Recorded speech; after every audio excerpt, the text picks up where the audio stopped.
In October 2023, Prime Minister Abiy Ahmed and President Xi Jinping decided to upgrade Ethiopia and China relations to all-weather strategic partnership. In this regard, Chinese embassy spokesperson in Addis Ababa has given a lecture under the theme Chinese Diplomacy in the New Era at the Institute of Foreign Affairs of Ethiopia. The spokesperson elaborated that Ethiopia and China have carried out fruitful cooperation across the board. It is an example of solidarity and cooperation among developing countries. Moreover, the spokesperson pointed out that Ethiopia and China could take the lead in terms of bilateral, political mutual trust, Belt and Road cooperation, as well as cooperation on international affairs. China and Ethiopia have strong political mutual trust and frequent high-level exchanges.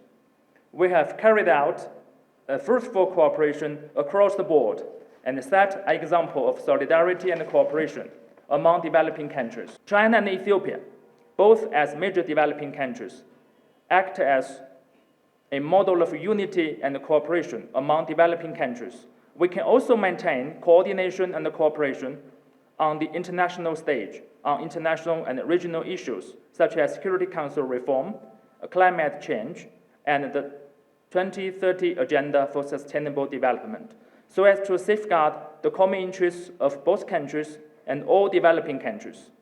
China-Ethiopia cooperation will surely usher in an even more promising future with more fruitful outcomes to be expected. The cooperation between Ethiopia and China will usher in an even more promising future with more fruitful outcomes to be expected, the spokesperson reiterated. Speaking on China and Africa relations, the diplomat elaborated that the friendship and mutual trust between China and Africa has been growing rapidly. China has remained Africa's biggest trading partner for 15 years straight, and the pie of China-Africa cooperation is growing bigger.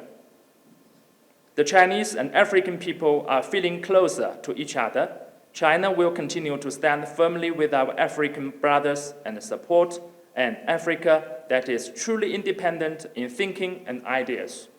China will assist Africa in building capacity for self-driven development and support faster modernization in Africa. China has remained Africa's biggest trade partner, the diplomat said, adding that the country will continue to stand firmly with African brothers and support African development. China will assist Africa in building capacity for self-driven development and support faster modernization in Africa, according to the diplomat.